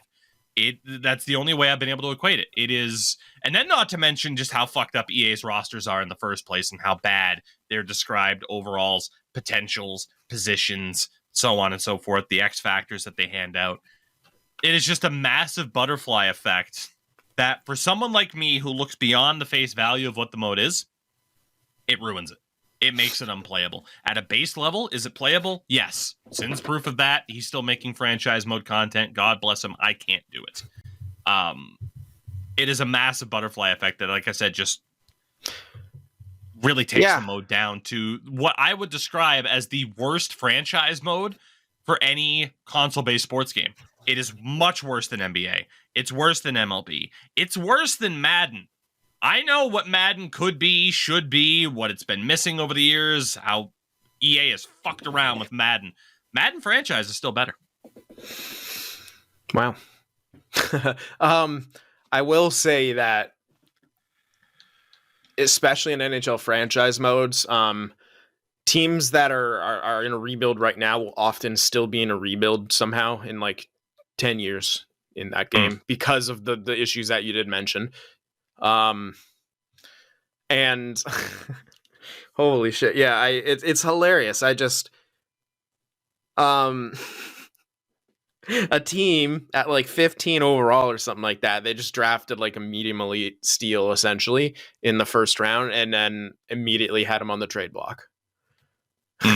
That's another thing. It's like they either trade away the young guys or then they don't play them half the time. Like it's just the logic for there's in a way I'll equate it is like in Be a Pro. I feel like the AI doesn't know where other players are. They just know where the puck is and where they're generally supposed to be. They have no reference for where other players are. That's really bad. Another thing, a thing I'll equate it to with franchise mode is that GMs don't understand. They don't have any forward thinking. There's no forward thinking logic with the GMs there, which is bad. Yeah. Because all they do is like, oh, here's a better player. I will play a better player and scratch worse player who is younger with great potential. There's no plan. The AI do not have a plan whatsoever based off of who the GM is, the ownership outlook, or anything like that. There is no plan. And it's been that way for a while because I've had the whole Milbury mode runs where I just let the AI control everything with my user team. And they will make one selling trade and then immediately become buyers again and buy back a player of a similar ilk that they just traded away. And so they just get stuck in this loop of sell, buy, buy, sell, buy. That's it. There's no, the term is AI, but there's no intelligence in regards to how the AI are right now in that game. It's automation. And that's what it is. It's automation.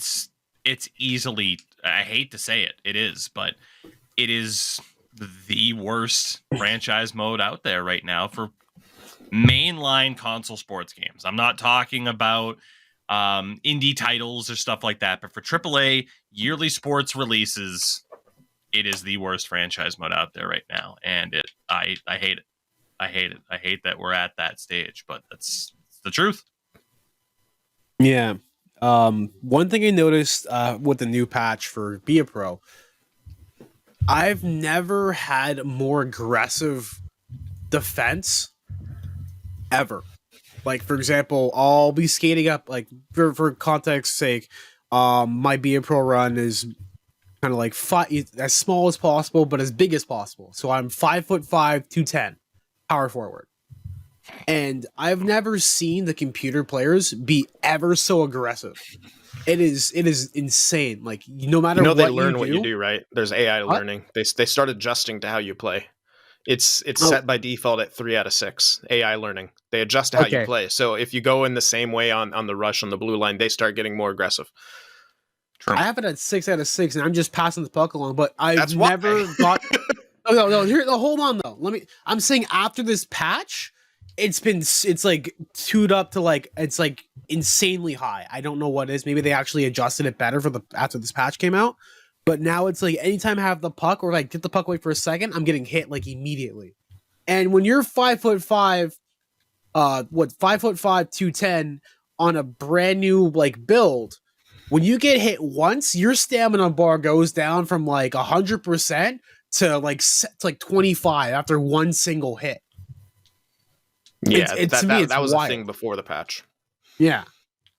But like now it's like even more aggressive, and now I can barely even like do anything. Well, there's too much aggressiveness in game. No, I won't say aggressiveness. There's too much hitting. The hitting's way too powerful in when it comes to gameplay for the AI. Like I said, Zegras is leading the NHL in hits even above me, and I hit fucking everything. And Trevor Zegras doesn't hit in real life, but because it's the gameplay, because everything's super aggressive and everyone's hitting, like that's just how it is.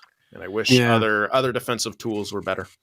I've adjusted to it a little bit now after playing for a bit, but just it was like infuriating because you're like a 65 overall player and you're like already slow as hell compared to everybody else on like basic settings. And I'm like, okay, I'll just turn up the aggressiveness because I want that I want it to be a little bit harder. While so you turned up the aggressiveness. You have AI learning all the way up, and now you're complaining about being hit. Like a little bit of what you're saying is valid, but no. Okay, let me explain this again. The only thing I've changed on there is the Be a Pro awareness thing. They moved it to its own category. The 3 out of 6 out of 6 thing. The only thing I've changed is that the AI learning is completely fine. The thing where if you keep entering the zone along the boards, they then adjust and will crush you against the boards. No, I didn't touch AI learning. I touched the strategy adjustment. That's the only thing I changed. There's two separate AI things. learning defaults at 3 out of 6. So there's still AI learning. Okay, but I'm just telling you that they learn and adjust to what you do. I know how you enter the zone on the rush, Endo. You do the same thing a lot of the time, so the AI is going to adjust to that, and they start crushing you. And you're 5'5". I'm not even I'm in the neutral zone, fucker. I'm in a neutral zone. I make a pass off because I'm too fucking slow because I'm a 65 overall skater. Okay, but what's your argument here? Plus, like, what are you complaining about? Because you said you cranked up the aggressiveness. I didn't crank any aggressiveness. I'm getting hit, and now I'm losing all my stamina. Yeah, I'm not doing any. The only thing that I have adjusted is the strategy adjustment, the Be a Pro strategy adjustment. Okay, but I'm asking, what are you taking issue with here? Like, what is the rant about? Like, what closing point are we getting to? I'm a 65 overall skater. 65 yes, you should overall. Be in the AHL.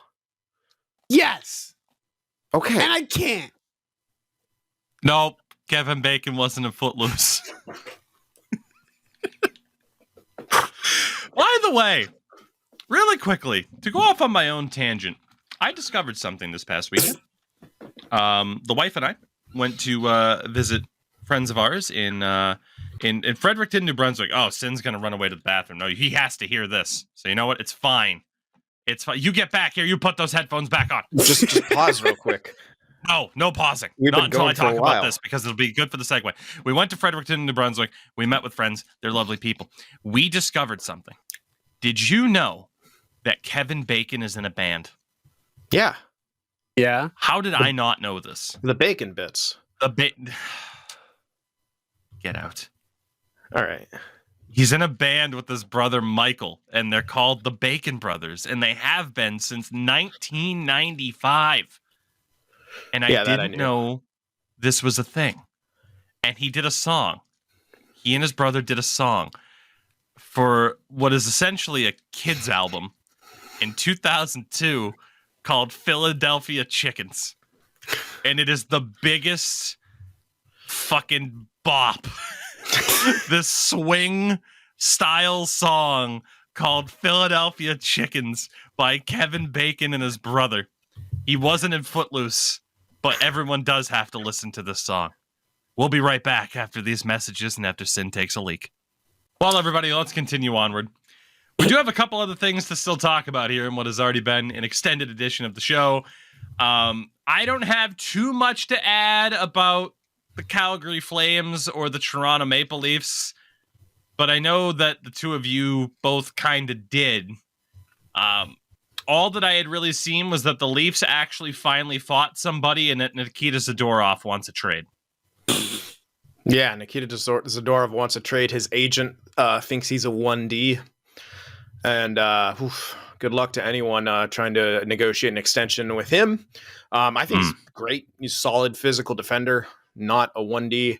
Of course, the rumor is like, he would like a move to Toronto. I think he'd like a move to anywhere at this point, away from the Flames, because it was quite clear from the interview that I talked about a couple episodes ago where he was calling it out, and yeah, he was just done. You just, he's of the mind that a lot of people are. It's like, okay, well, you all got what you want. Why you still shit? Why are the vibes so bad?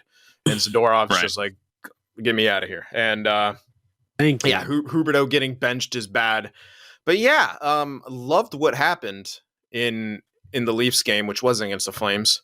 It was against Vancouver. Vancouver! Yeah, I'm in the Cuba. like they had fucking pushback, and Domi fought someone after Robertson got his clock clean. Gio fought fucking Joshua Tree, who who hit someone Dakota as Joshua. well. Yeah, but Joshua Tree because he's tall. Oh. Get it? Yeah, you're slow. Yeah, and that's great. Like old man strength and all that, but that's what the Leafs needed. Like they needed everyone. You can't just say this is the guy to fight everyone because he's not. He's on the ice for 4 minutes a game and he doesn't fight anyone. He's the biggest spot picker in the league and always, I won't fight anyone other than heavyweights, blah, blah, blah, blah, blah. That's whatever. Anyway, we all know my feelings on Reeves, and they did the right thing and scratched his ass and had a competent fourth line. Imagine a fourth line goal, competent fourth line. Who could have seen this coming besides every single person who watched the games and anyone who does any lick of analytics? So good for them. Maybe they start to turn around what has been a really bad start by the standards of what the Toronto Maple Leafs are trying to do. Yeah. And hey, their fans are calling, for McDavid to come there too, because Cap doesn't exist. But it's such a construct. Good for the Leafs. Zadorov, get out of there. No matter what, I'll laugh if he walks as a free agent and they're not able to trade him, because there should be a lot of teams interested in a Nikita Zadorov, dude. Like, people love big defensemen who can hit, even if they're not amazing defensemen. Right. Rasmus Ristolainen is employed. And doing well last week. Yeah, you know what? Yeah. I'm intrigued. How is Rasmus Ristolainen? Actually, has he found his game again? Because I'll be happy for him. He's on an upward trajectory a little bit since he's gone to Philly. He's still not worth $5.1 million, but that contract isn't quite as bad as it once looked. So how's good Branson? probably not great because Columbus is throwing away third period leads right now. Yeah, he's still very, very bad. All right, that'll be the old faithful that I'll pull out of the SpongeBob box. There you go. But yeah, Nikita Zadorov, a very solid physical defensive defenseman that someone will enjoy having on their team. Somehow it'll be the Toronto Maple Leafs, maybe, and then he'll just stop being a gritty player. I hope not. Like, I mean, yeah, they could use him, but like, what's his cap hit right now? I thought it was around 4. Yeah, it's close to 4. I think it's 3.8. How do they fit him? There's no way you con 3.75. someone into taking Klingberg. I mean, that's pretty much what it feels like it would have to be, is a Klingberg, a TJ Brody, Jake McCabe, and Ryan Reeves. Unless it's Klingberg, it's a lateral move. Yeah. In my opinion. Because the Leafs' defensive woes are still very much there. Yeah, they played well for that game against Vancouver, but Vancouver had a pretty shit game too. Like by their standards, they were not good whatsoever in that. And and against the Leafs, against the Flames, they blew. It was 4-1. Yeah, they ended up winning, but it was 4-1.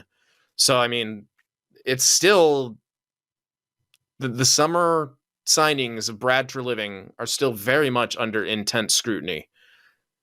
Because yes, Domi's finally starting to produce. Bertuzzi's doing slightly better, but again, those are 2 one-year deals. Yeah. And I mean, Reeves is egregious, and Klingberg is egregious. Yeah. Toronto's just so exhausting to talk about, and the fact that it's like, yeah, hey, it's just been this bad and this inconsistent. And they're Edmonton, but they have twice as many really good players, so they're able to stay afloat a lot better. Because it's a boys' club still. Yeah. Attaboy, Brad. It's all about living in the moment, boys. Living in the moment. I'm not going to get off that. If you guys have nothing else to add about the Leafs of the Flames, which again, I really didn't, we can get to our next big topic, which surprisingly to nobody, I will, unsurprisingly, I suppose. Yeah, I have a lot to say about this, kind of. We'll just read off the tweet. Per sources, Vegas Golden Knights goaltender Logan Thompson wanted to put a cancer ribbon on his helmet design, but was told he couldn't by the NHL. It is Hockey Fights Cancer Month in the NHL. Thompson's the backup goalie tonight against the Sharks. So I said on Twitter, mainly as bait, because I knew idiots would take it, and they did, that this is the legacy of Provorov, Reimer, the Stalls, etc. Because it is. Mm-hmm. This time last year, Logan Thompson could have put a cancer awareness ribbon on his helmet without issue. But here's what happened. Earlier this year, Provorov, I'm not wearing this jersey. People on social media, oh, so you're a bit daft, aren't you? And then, of course, there were some people like, I'm going to buy the Provorov jersey. Yeah. Stick it to the libs. Yeah. And then nothing else happened. That was it. Until it happened again with Reimer and again with the Stalls. Now, the NHL couldn't force them to wear anything. They weren't fined. They weren't suspended. The players weren't forced to sit out of the games. The NHL couldn't enforce that. The NHLPA would never allow them to enforce that. But the NHL, in response this offseason, elected to ban everything. Because they couldn't just ban that because, that would look way too bad. So we'll take away all the warm-up jerseys and all of the things. Just because, again, you couldn't have it say, see, it's not just because of the pride stuff. It's all of it that we want to get rid of. Even though we all know that it was the pride stuff that was the problem. That change, though, would not have happened had fools like Eric Stahl, who had worn a pride jersey before during warm-up during his time in Montreal, as you may remember. And then say he didn't. What a fucking clown. I think Eric and his ilk may have spent a little bit too much time watching Fox News on the team plane between games. And had he not, and the continued amplification of freaking homophobia and everything in regards to pride at this stage, had that not been further amplified, someone like Eric Stahl, who was comfortable wearing it a year or so ago, 2 years ago, now suddenly isn't. I wonder why. The NHL was boxed into a situation by these players, not the other way around. These players saying, well, I'm not going to wear it, and then whining about catching heat on social media, forced the NHL into a situation where it's, oh, well, we can't have ourselves constantly in the negative headlines, because that's when it's a problem. When it's repeated negative headlines, that is far more damaging than one big story. And that is the same reason why the league reversed course on Pride Tape so quickly. Because once Travis Dermott said, well, I'm still going to use it, that's a story. Then what happens when the next player and the next player, your name is out there repeatedly as the league that banned Pride Tape, and your players are saying, no, we're not going to do that. Your name being in the headlines repeatedly is a hell of a lot worse than your name being there once and for a big reason. That's just how the fucking media landscape works at this point. That is why the NHL said, well, fuck it. We'll just take the hit for now and say, yeah, we're banning everything. It's fucking stupid, isn't it? Well, actually, it's a great thing, because that's how the NHL would spin it. They would have much rather have taken the big hit for that than the repeated hits of heading into this season. Oh, this player's sitting out tonight. This player's sitting out tonight for warm-ups, not the game. This is the legacy of Provorov, Reimer, the Stalls. Like, this is it. Because you, for 15 minutes, could not wear a jersey that you disagree with, even though James Reimer was doing so also for Military Appreciation Night, apparently. Because you couldn't wear a jersey for 15 minutes. Because you couldn't say, look, my religion says this, but for 15 minutes, I'll say it's a fucking jersey, whatever.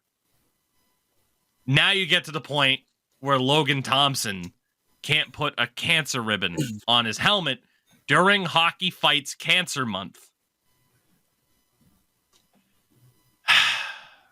We knew this was where this was heading, essentially. It's just a matter of whether or not the NHL reverses course, but don't get it twisted. This is the continuation of what we saw earlier this year. Mm-hmm. And it sucks. And it's stupid. And a lot of people be like, oh, it's because people kept complaining about it on Twitter about the players sitting out.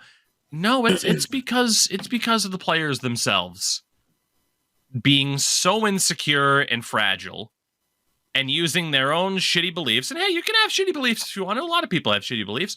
But using, their own shitty beliefs as an excuse to continue to be shitty.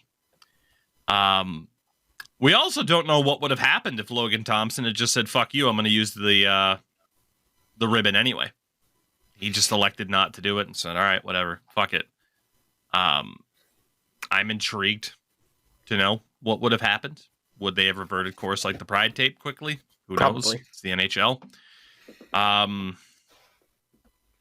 yeah, more egg on the face for the NHL, and it all directly reverts right back to what we had seen earlier this year. So yeah, the big thing if I was in the NHL that I would worry about is some team that really, really believes in something, and they still make all the specialty jerseys. Like, did you see the Panthers, like their pink jersey? That was sick. Yeah. What happens when a team all of a sudden just says, we're going to wear these for warm-ups anyway? Then the NHL's... I don't think so either, but I want it to. Just because the same reason I wanted them to try to find Dermott, because I knew it would blow up in their face. You're right. It probably won't happen. A team just saying, we're going to wear these anyway. This organization believes in that. This organization is built on that sort of thing. Like, I want it to, just because, again, it's going to force the NHL's hand. It's going to force them to have to explain themselves instead of them always trying to do what they always want to do, is just sweep it under the rug. Is that all they want to do, is sweep it under the rug? No, don't clean it. Don't check. Just sweep it under the rug. Hopefully everyone listens. Hopefully everyone knows their place. But yeah. With that, because I don't think we have too much else to talk about, because this, Nah. in terms of this conversation, because we've had to have this conversation now numerous times in the aftermath of it. We did have a couple of other things, though, that we wanted to kind of touch up upon here to round out this show. The first was something that I wanted to bring to the table, because there has been a resurgence in men's college hockey. The Maine Black Bears, 6-1-1, have broken into the top 9 in the fucking nation after beating number 1 Boston College and then technically taking them to a draw and then losing to them in the shootout for the extra point. This has been so goddamn exciting because the UMaine program has been kind of weak for a while now. There were some glory days in the 90s. They won the NCAA championship in 1993, which was what a beautiful team and what a beautiful day led by I hate that I'm the only one alive for that. You were. But led by goaltender Garth Snow, forward and current GM of the Boston Bruins Jim Montgomery, and some guy named Paul Correa. They would win another in 1999. They didn't quite have the name value on that team, although they did have Sens legend Nico Dimitrakos on that particular Did you club. say Sens legend? Yeah, he played for the Sens. Sharks legend. Oh, sorry. Maybe he played for the Sens. I Actually, don't know. fun fact, he didn't play for the Sens. I meant to say Sharks. You motherfucker. How dare you? That is our Finn. The reason why that valor. The reason why that Freudian slip happened is I was looking at his Wikipedia page, and it's a picture of him in a Binghamton Senators jersey in 2007. Huh. So, Freudian slip. I do apologize. I wonder if he was part of the Chi-Chu trade then. Interesting. Perfect question. And since those glory days, it's been rough, essentially. In the 90s, they had a couple of different coaches. The biggest one through the 80s and into the mid 90s was a man by the name of Sean Walsh, who I hate to say it, but it's fact. He died at age 46 from cancer really early on. But this was somebody who I genuinely think would have gotten a chance at the NHL level, given what he was able to accomplish at the NCAA level. He was replaced, fun fact, for a year by current head coach of the Anaheim Ducks, Greg Cronin. And then Sean Walsh came back up until 2001. And then after his passing, a man by the name of Tim Whitehead overtook the program, and there was some early success.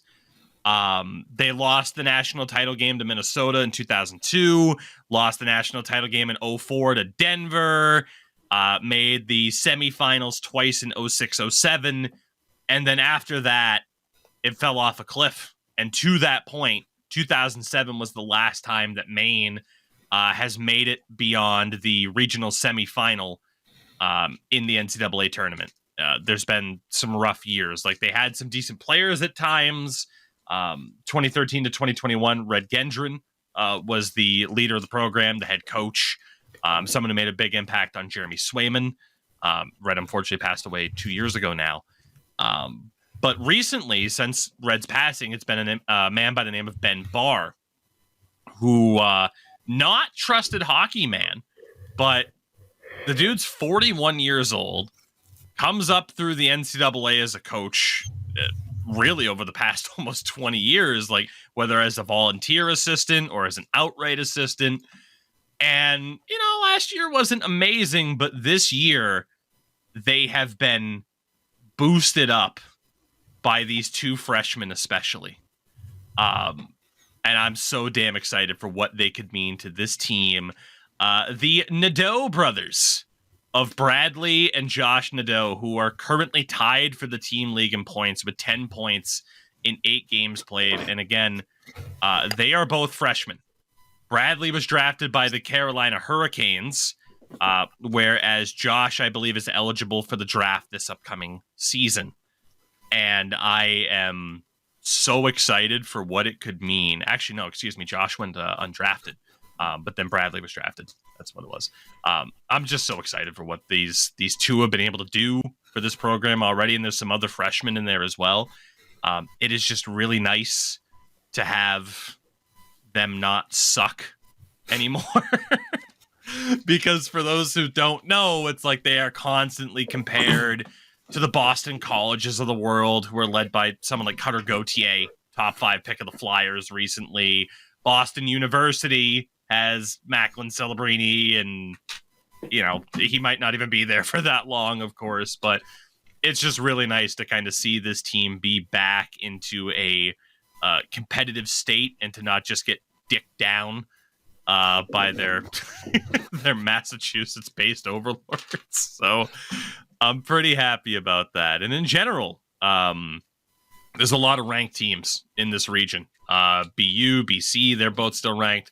The New Hampshire Wildcats, who fucking suck, but they're a top 13 team right now as well. Hey, what about Arizona State? Huh? Arizona State University. Arizona State. Newest member of the NCHC, 14th overall.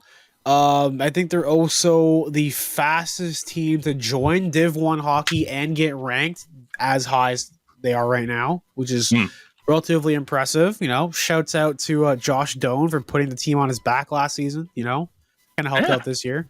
They've been doing pretty well with their development. Honestly, the best team that plays in Mullet Arena, the Arizona State Sun Devils. Let's not go too far, okay?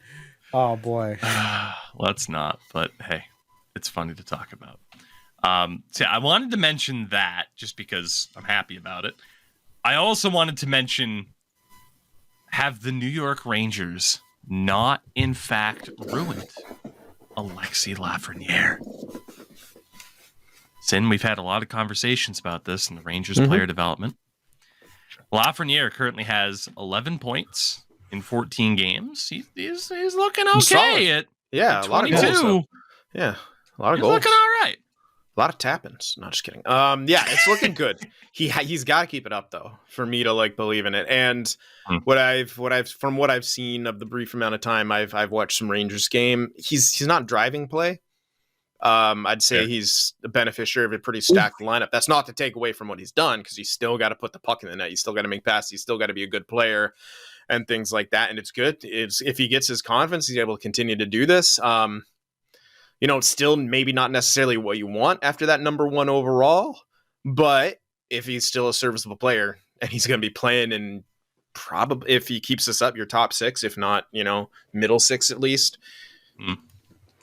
Yeah, I believe right now he's on a line, if I'm not mistaken. Again, I always like to... I think it's with Kreider and someone else, but I'm not sure. I always like to cross-reference with Daily Faceoff. He is currently on their second line with Panarin and Vinny Trocheck. Oh, that's right. It's Panarin. Yeah. It's good company to be in. But again, yeah, great. Like, put young guys with skill. Sometimes it fucking works. Like, yeah, you want him to drive a line, but he's not a McDavid. That won't happen for a while. You have to give them the chances to succeed. He never really had that. I still think his development's been set back. He's 21 now? 22. 22. Yeah. Pretty sure. And as a former first overall at age 22, still not point per game. I think that's got to kind of be the bar. If you're a first overall pick, like by 22, you should be point per game player. I'm not trying to like hate on the guy, but it's a small sample size, and we have previous years much larger sample sizes where he has not been very good. Last year he played a near full season, only at 39 points. So he's got to keep this pace up and start to, cement himself as that true offensive threat that he was drafted as. Yeah. So I'm not going to say New York didn't fuck him up, because I think that even if he maintains this pace and gets like 60, 70 points, I'm like, okay, he's 22. He has a first overall pick. He's not a power forward. He doesn't hit. He doesn't bring a Kachuk presence. So I still think even if he keeps on this pace, in some ways, I think New York really did mess up his development. He could have been more. But that being said, I hope that he has some success. And poor Capo. I don't think he's going to have the same. 2 points in 14 games for Capo Caco, who is a solid defensive forward. But man, Number that's not 2 what you overall. drafted that guy second overall to be. You don't draft someone second overall to develop them into the shutdown middle six winger. No. You can argue you don't necessarily want to draft someone in the first round for that at all. In the first Especially round, the Bruins with Trent Frederick. Well, yeah. The Bruins are a different beast, though. Like they're so similar to like the 2000s Patriots, where they're just like, hey, you guy on the street waving that sign, come play fucking right wing. Oh, look at him, he kicks ass. Hey, we just lost our 2 center, 19-year-old kid. Go. And it works for them, man. They're pretty good. It worked out so well for 24 the points. Oh, my fucking mic You're was not muted. I'm sorry. I thought it hit both. Does not I shut was off like, oh the shit. microphone, you fucking boomer. That was incredible. Oh God. Yeah, like a there's fucking a lot trumpet. My bad. That was amazing. There's so many Patriots like that that you can just name. Not so much anymore, though, eh? No, Mac not Jones. anymore. Belichick's time has come, I think.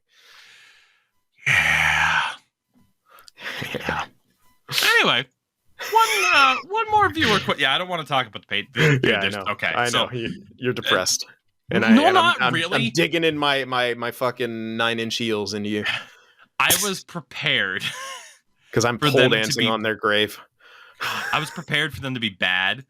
I wasn't prepared for them this quickly to be the worst team in the league. And I know the Panthers have one more loss than the Patriots do. The Patriots are the worst team in the league. Easily. They have the worst point differential. I mean, it's so bad. Like, Mac Jones threw maybe the worst interception yesterday that I have ever seen. He lobbed a ball 10 yards short of its intended receiver. It's like you handed your old man the PlayStation controller, and it's like, throw the ball. And he's like, this button? Like, Throws the controller instead. right. He's Mac. I hate it, but like, Mac Jones is broken. So it's like, you're talking about a team, at least with the Panthers and Bryce Young, they took first overall. You have some sort of like, okay, we got a guy to build around. Like the Patriots, it's done. It's just done. So, that's the only thing. Like now I'm just like, sweet, the draft. It's supposed to be a good quarterback draft. Let's fucking go.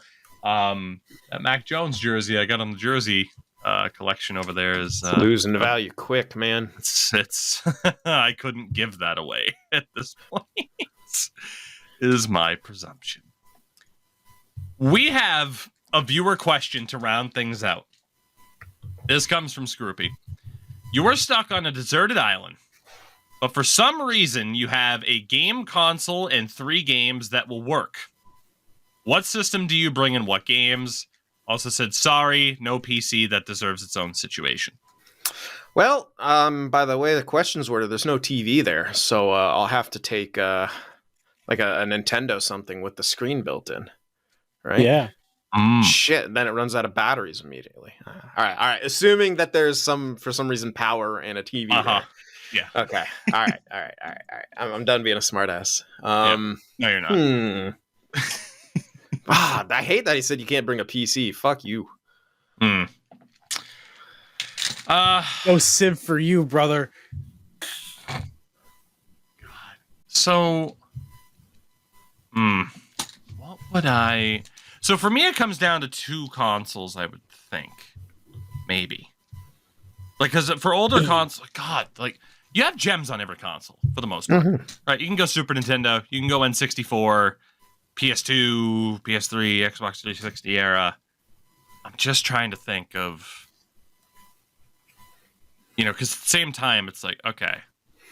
You're also in the digital age where you have digital games, so it's Right, because I mean, it's not like, okay, I'd use the N64 for this, I'd use the PlayStation for this. It's like, no, it's only one console. So, because I feel like N64, like, okay, I'd think like, I don't know what my third game would be. From a sports perspective, I feel like it would have to be like one of the wrestling games, like WWF No Mercy. You'd want to get like a collectathon out of the way. I'd choose Banjo-Kazooie over like Mario 64. But I genuinely don't know what that third game would be. Fucking Wave Race? For like the racing vibe. Mario Party's in there. That's a tough one. I don't even know what console I'd want to choose. Yeah, it's pretty tough. Like, but the good thing about some of them is like the newer ones have some at least backwards compatibility, so you can bring like an Xbox, but like bring games that'll work on it. Yeah, I don't know, man. 3 games, like the most I game right now is on PC anyway, and I bounce around. I go into like phases. This is terrible no matter what for me because I'll get tired of 3 of those games in a while, and obviously you probably don't have multiplayer, so got to be strong single player games, man.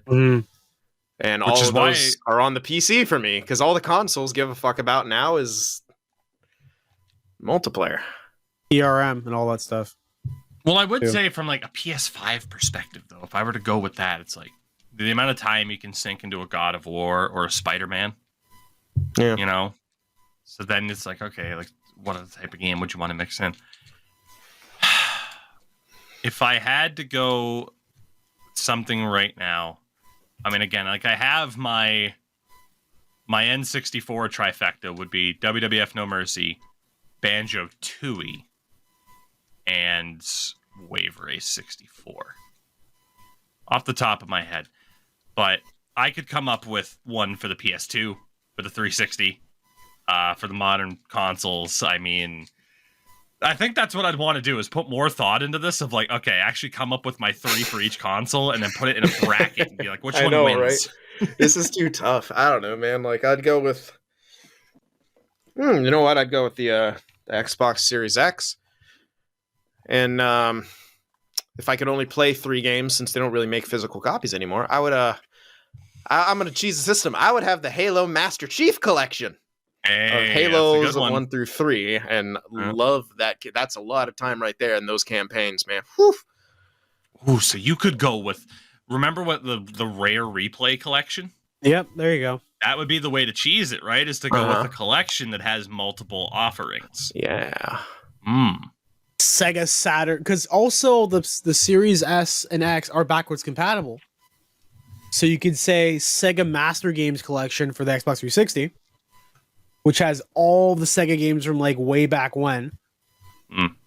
But mine would probably be GameCube, Sonic Riders, Super Mario Strikers, and the last one would probably be Pokemon XD, Gale of Darkness. XD, where everyone's just laughing. XD, RAR. Or DX, whatever the fuck it is. I can't remember. RAR XD. Is it DX or XD? Doesn't matter. DX was the group that told you to suck. Got that new Team X, baby! Pokemon XD Gale of Darkness. What? That was when they added Dark Pokemon and Dark Luigi, not fucking Luigi. Dark Luigi, that's what it was. That's my president, Dark Luigi. Oh my god. There's an Obama joke in there, but I'm not going to be the one to say it. Well, with that, everybody, we will thank you very much for listening and or watching another edition of the Tougies Take Podcast. We will be back later on this week for more, as the Oilers will fire another 6 head coaches between now and Thursday. Endurance M, what do you have going on? Nothing. I'm actually going to a event tomorrow. I may actually record from there. I'm not really sure what I'm going to do. The Raptors are having... What? Nothing. Go ahead. What? Okay.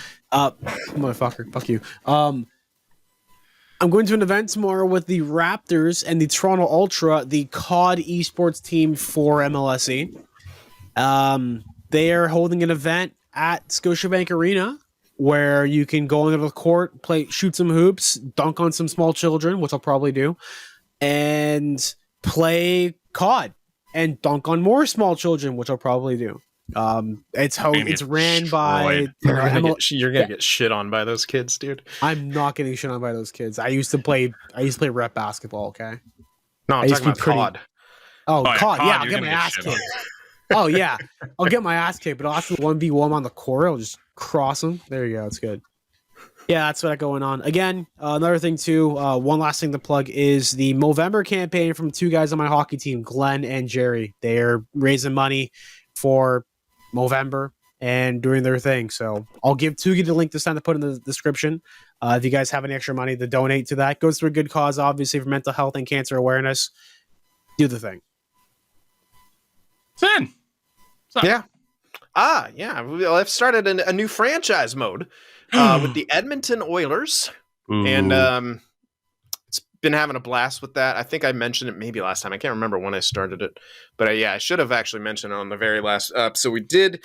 We're just finished year 3 right now. It's been a fantastic series of just double shifting McDavid and Draisaitl everywhere and then trying to figure out how to build a team around them. And hey, fun story. I'm doing much better than the Oilers are in real life.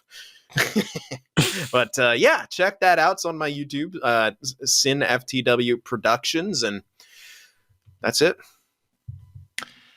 I can be found, of course, on the Twitch and the YouTube side of things as we continue to navigate a world where the most recent NHL game absolutely sucks. But yeah, we're going to have fun. I got back to my NHL 15 franchise mode on stream last night, and it's fun. Imagine. Fun hockey things. It's going to be a great time. With that, everybody, we'll see you next week. Thank you for listening and watching the super-sized edition of the Tougie Steak Podcast, and we'll see you later on this week.